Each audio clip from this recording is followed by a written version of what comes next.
To the cloud.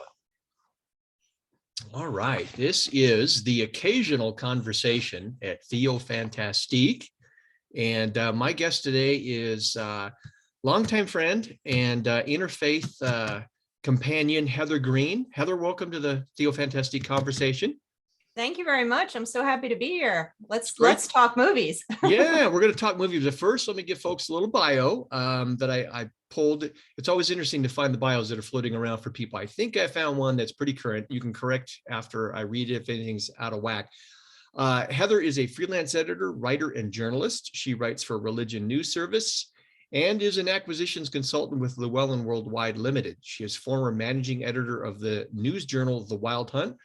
Her first book, Bell, Book, and Camera from 2018 has been revised and updated in 2021 with the title Lights, Camera, Witchcraft, A Critical History of Witches in American Film and Television. And that's what we're going to be talking about today. I think the only thing to add to that bio is what we were talking about before we started recording the conversation, your work with Religion Unplugged. Yes, I have. My first article happily was published just this week. So yeah, I'm a freelance journalist. So, you know, and I focus on religion. So my articles will pop up in a lot of places. More, I hope. Yeah, I love reading your stuff.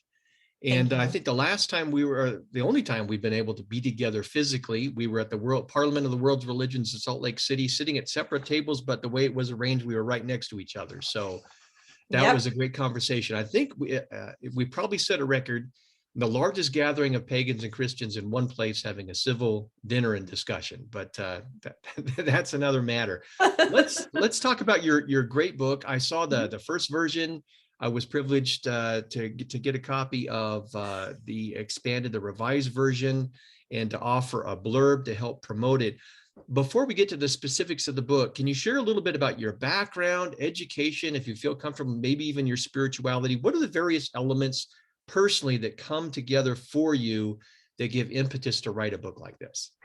Yeah, no, I'll be happy to share. So there's two facets that came together here. So I grew up sort of with watching old movies. My family, my grandparents lived out in LA and would talk about old movie stars and love to watch the old films. I would watch old sci-fi films with my dad on the weekends, the black and white, the greats, you know, because he was really into that. And so, you know, just watching old movies just fascinated me. I also have a theatrical background, so I was in theater. So just the whole aura and idea of all of that just was there, you know, doing theater, watching old movies. And so I eventually went to to school, both undergraduate and graduate, and got degrees in film history. So my background, film studies, film history, worked in the industry a little bit. So I've been on set. So I have that background. And then sometime in college, I started studying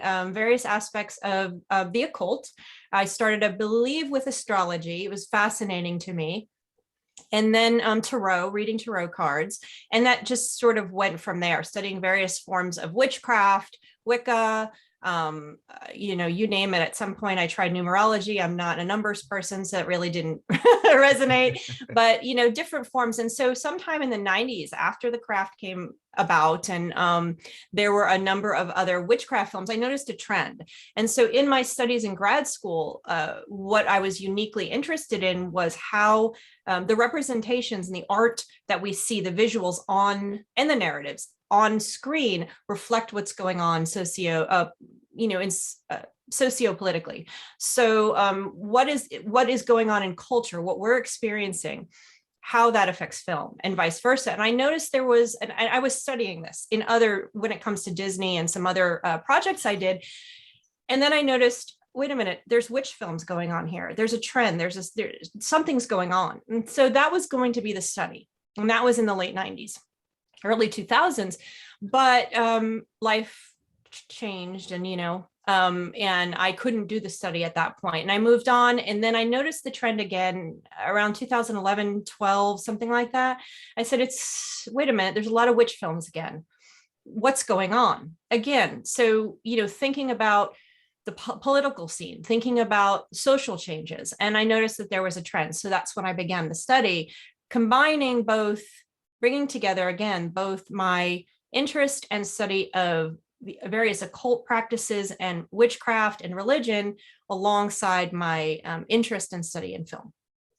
Well, those who aren't involved in having been published before and submitting a book proposal, one of the things you have to do is do your research and find out what's been written in the area and why your book makes a unique contribution. What kinds of books are out there, and what kind of approach did you take in this volume to provide a new perspective for readers?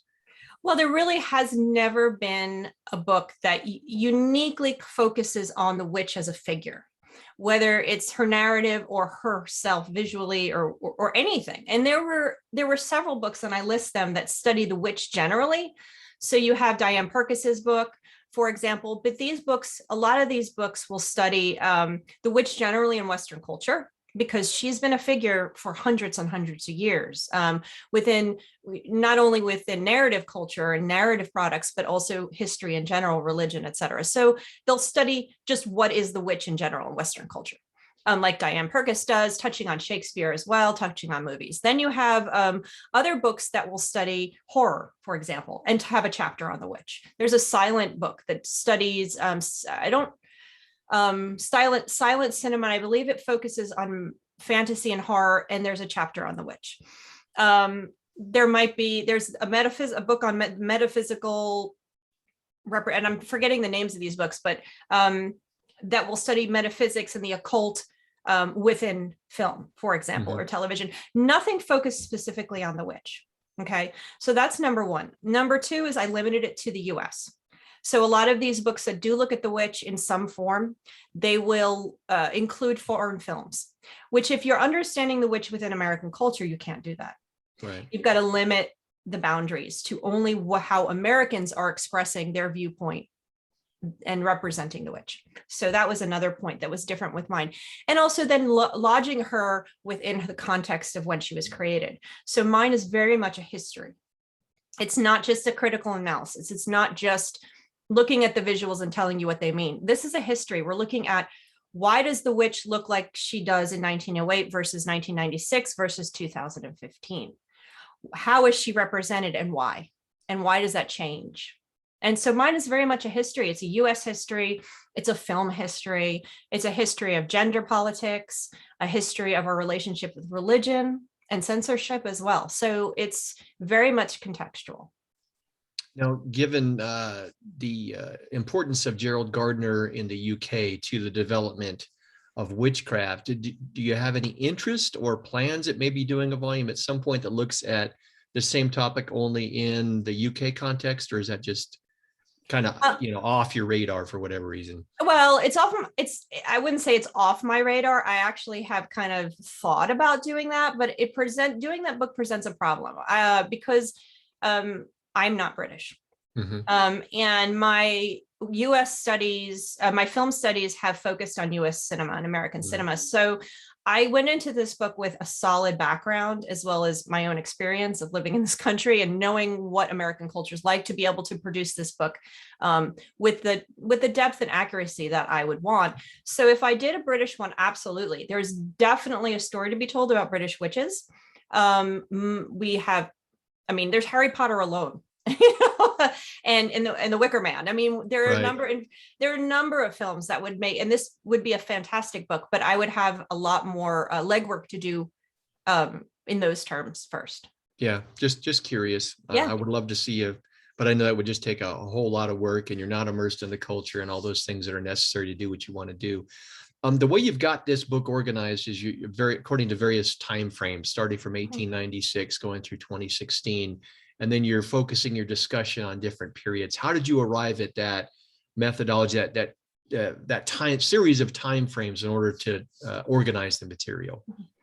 Well, as I said, it's a history, so that's how I wanted to present it. And it also just makes it easier when you write a long format piece of material. You have to figure out a really concrete way of organizing it. And I figured that was a good way to present, not only to present it to the reader, and also to see the changes. So that's why I did it chronologically rather than doing it by type of witch or something like that. You can really see the change and how history and our culture changes, how the witch changes. It's really nice to see that. The periods themselves are defined by the movies.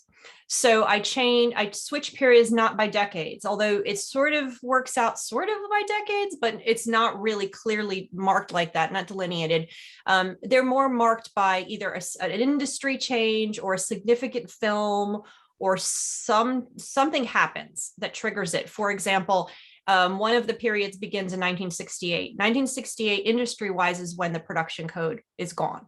So that marks the beginning of the next period, because after 1968, everything changes with regard to film production and film content, and that affected The Witch. So that is an example of when I, make a slice in the periods.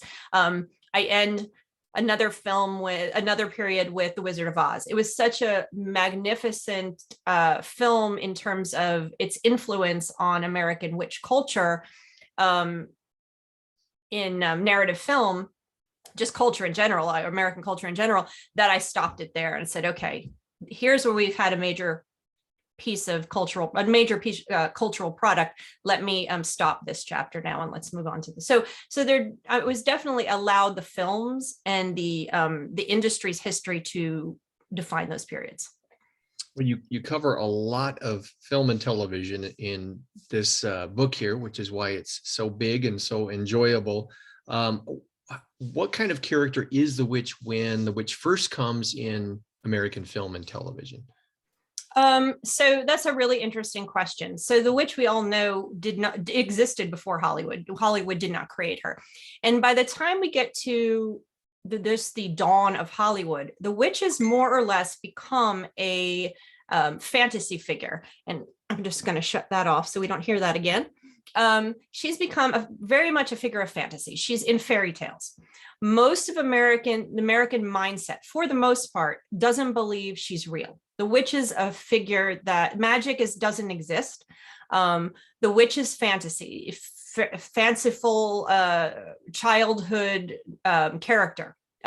Something from Hansel and Gretel, something from stories, bedtime stories. Okay. So the concept also of magic and the witch, the only other way she exists is in historical context. So that would be like Salem. Americans were fascinated with the Salem story, and it had already become an allegory for moral panic because of Hawthorne's work.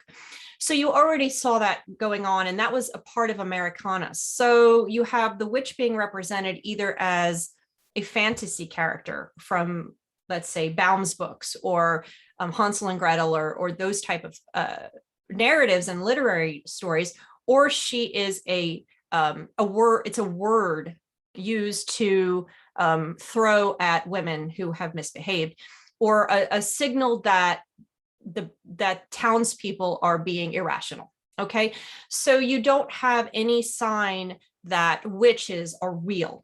Okay, there is no interest in that whatsoever. Now, it's important to note, though, people have always asked me this question, the occult. Now, at this time, this was spiritualism was really popular.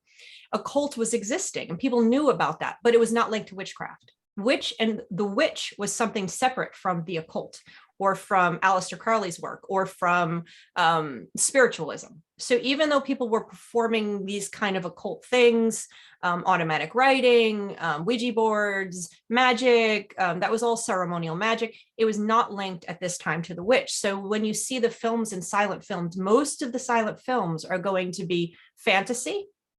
Okay, some mostly crones, the Old Witch in the Woods type of strange old woman, or they are young girls who have been accused of witchcraft in a Salem type trial story. So now that the witch is you traced how it first comes into film and television, this is a big question. So maybe just a few highlights or major examples. Mm-hmm. How then does the witch evolve and change over the course of film and television?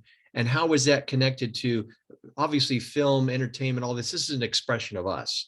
So mm-hmm. as we change, as our culture changes, as we go through different things in society, how we depict things change as well. How does the witch evolve in relation to culture and social considerations?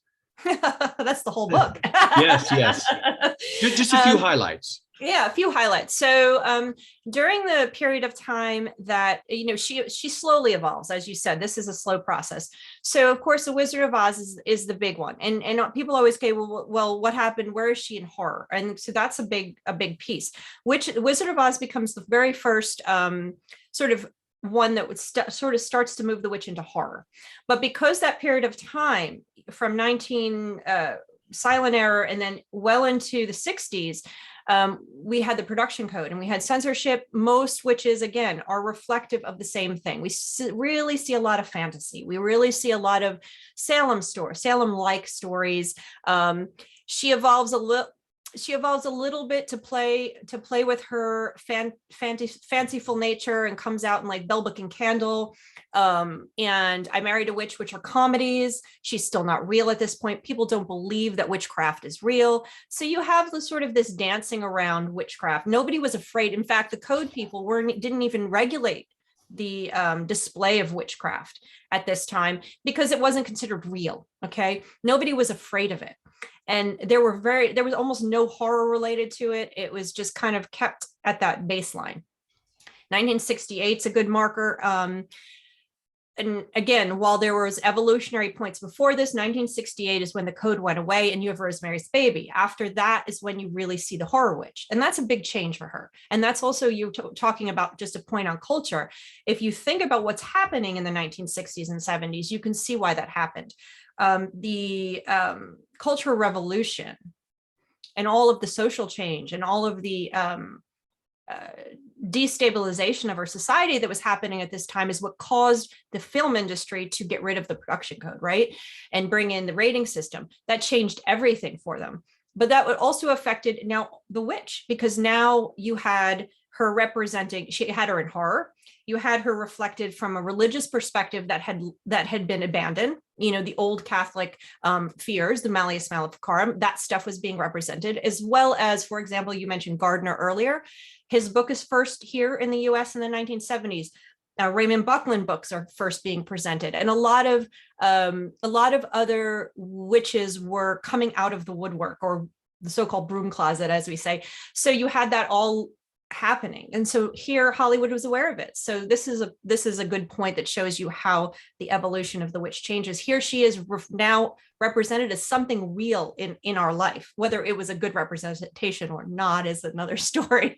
But then she's first in horror films there. Another good example, if you move forward, you have satanic panic films that reflect fear of children in the 1980s and 90s. You then have, in the later 1990s, you have films that I mentioned earlier, like The Craft or Sabrina the Teenage Witch, TV show, which reflect the girl power movement, which was a third wave feminist movement that really inspired young teenage girls for the most part. Then we go into our paranormal period, where you see a lot of ghost witches in the 2000s, and a lot of teen young witches in their witchy worlds, which was inspired by the Harry Potter success. You see like Wizards of Waverly Place and Twitches and stuff, very much teen and child oriented witches in that period of time. And then you get into the 2010s and you see once again the destabilizing of culture, and you see fantasy witches turned on their heads, fantasy witches thrown into, or I should say fantasy narratives turned horror. You see fractured stuff going on, fractured narratives, and witches again take front and center. So these witches are much more reflective of the diversity that's being displayed in our culture, that's being pushed, and also in magic, and the way magic is being practiced now is way more diverse and different. You see that reflected in the films. You touched on this a little bit when you were given some of those highlights there, and I appreciate the difficulty in giving a summary to everything that you've covered in the book.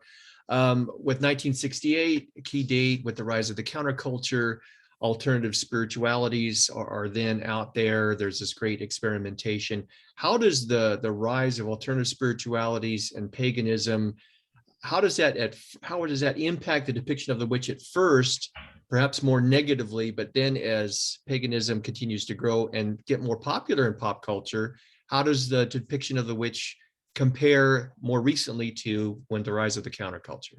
Yeah, that's a great question. So in the beginning, it was in the 1970s, Hollywood was interested in just exploitation. I mean, because of being released from the shackles of the code, it was like all bets are off. We can do anything we want now. We'll just get a rating. So there was so much exploitation. There was so much sensationalism in those early, especially, I'm talking horror here, because for the most part, the 70s, witches were almost all in horror with a few exceptions.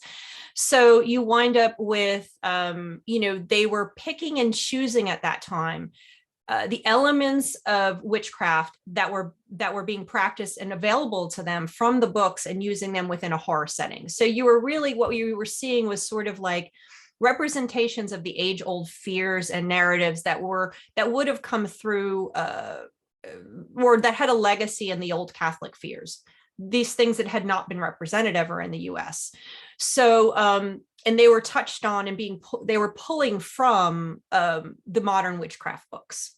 So you really didn't see any kind of beneficial, none of that was real. It was all very sensationalistic. I like to call it witchploitation. There are a few exceptions to that rule where you get a feminist perspective, where witchcraft is seen as something that benefits and is actually more representative, like Hungry Wives by George Romero. That one is great. And then in the late 70s, early 80s, you get a few other witchcraft related films that have a little bit of a feminist feel to them, which again, it's rare. There aren't that many, but there were a few, but the Satanic Panic stopped that. So that was sort of a touch. It isn't until the 90s when witches had just spent a decade or more fighting against the Satanic Panic, suddenly starting really with the X-Files, okay, you start to see the language changing. And the X-Files, which always, you probably know well, they always push the envelope when it comes to defining culture. And so they start using the word Wicca. They start saying Wicca versus witchcraft and Wicca versus Satanism. And so as the Satanic Panic starts to die down, that language starts to change. And then Wicca becomes the stand-in. And from that point forward, because witches weren't just present now with books in a counterculture, they were saying, no, wait a minute, we're a religion.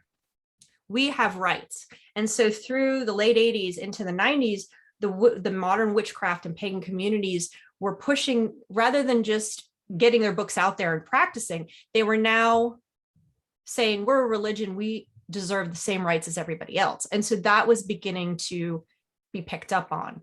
The X-Files, and then the girl power movement with Buffy the Vampire Slayer and Sabrina and Charmed.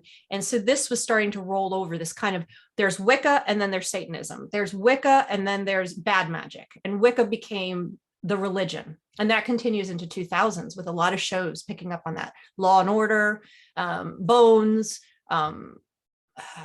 CSI, start picking up on that conversation, Yeah, it was interesting that you mentioned CSI. I remember a CSI episode that actually touched on vampires, real vampires. So yeah, it's interesting how pop culture is increasingly starting to scoop up some of this stuff and then shaping it as it goes along. Now, I mentioned when I read your bio at the beginning that this book was previously published with another title. It's been revised and expanded. What was it that led you to say, you know what, I need to pick this up and do some more with it? Well, and the first book ended in 2016. And so this next one ends in 2020. And it's just simply, I got the rights back to the original book. And I said, well, I would like to add more to it and just kind of make it just flush some things out. There's a lot of difference. I mean, there are some stuff, the major stuff is the same, but each chapter is broken up differently. I have it just smaller sections in each chapter, time frames. And I just kind of pull apart some of the discussions a little bit more, add more to the back as well. And then of course I added 4 years onto the end going to 2020. Which I'm glad I did, because there's been some good stuff since 2016. So it was time, and I think it was it's be more widely available with the new publisher as well. Mm-hmm. So I think it needed to be out there. So Well, one final question, unless you have something else to add, that kind of brings us full circle. We began with where I had a question about some of your personal experiences and background that led to the book. I know as someone who comes from the Christian perspective, and I watch horror and sci-fi and the way Christians in the church are depicted, it doesn't bother me, but it does a lot of people in my tribe. When they see that, they react to it. As someone with a pagan background, does it bother you, some of the depictions of witches, or do you say, look, there's a fantasy horror type, and then there's the reality in the pagan world? What are your thoughts on that?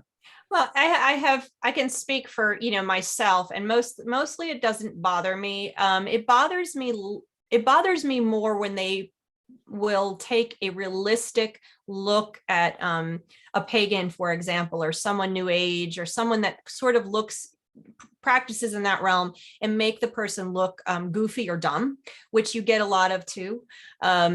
Then hocus pocus witches. I mean, that's just fantasy, and Right. there are a lot of pagans who are definitely bothered by everybody has a personal reaction to these things. I'll just say it that way. So I never begrudge anybody their personal feelings on these things. But yeah. But the reality is that, and I always say this: if Hollywood, which is producing narrative cinema, not reality, they're producing stories, they're storytelling. If they were to accurately and adequately represent a modern witch the way modern witches actually are, it would be a very boring. We're not really that interesting. And that's the same with most Christians too, with most people. I mean, when they portray doctors on television, that's not real. Right, right. Doctors are very boring if they portray it the way it is. So, there's a certain amount of fictional storytelling that's going on, and that has to be, you have to sort of in my opinion, you have to sort of let it go and go, okay, this is fictional. I think you only have the real problems when, people are portrayed as, dumb regularly, when you start to see a trend, which is what you see in the late 80s and early 90s. And there are a few films that are, there was one called To Save a Child that kind of was on the line for me. That portrayed a coven that seemed very realistic as a satanic baby eater types.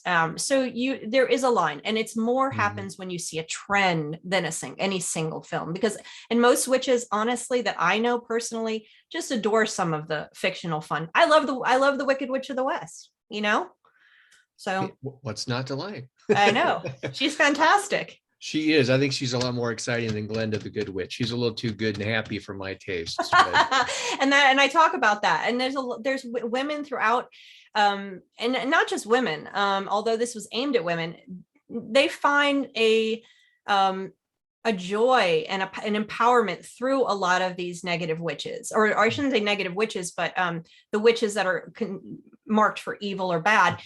Or even not so.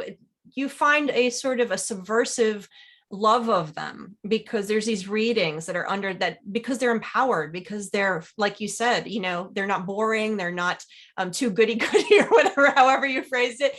There's something so fun about, you feel empowered by the Wicked Witch of the West, where you don't necessarily with Glenda. So I talk about that in the book a lot. Yeah, well, it's a great book. Is there anything I'm missing? Anything else you'd like readers or potential readers to know about the volume? No, I can hold the book up so you can see the great title.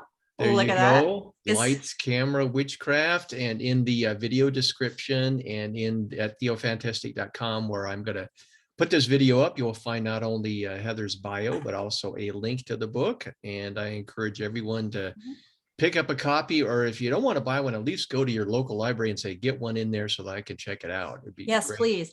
And I actually challenged, the last person that had me on for a podcast, I challenged the readers and I said, hey, if you read the book and there's a movie that's not in there, reach out to me. I'm on Twitter, Facebook, my email, reach out to me, let me know, I'll watch it and we can have a chat, because I watched a lot of films, but there's always one or two that didn't make it.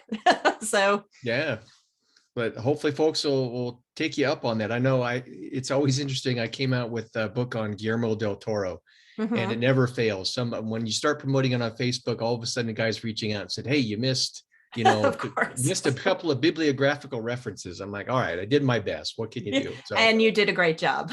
well, thank you. Well, Heather, thank you so much for coming on. And we had a few challenges in getting together, but we made it happen. And my hope is that this conversation helps generate some interest, additional interest in your fine book. Thank you so much. I really appreciate it.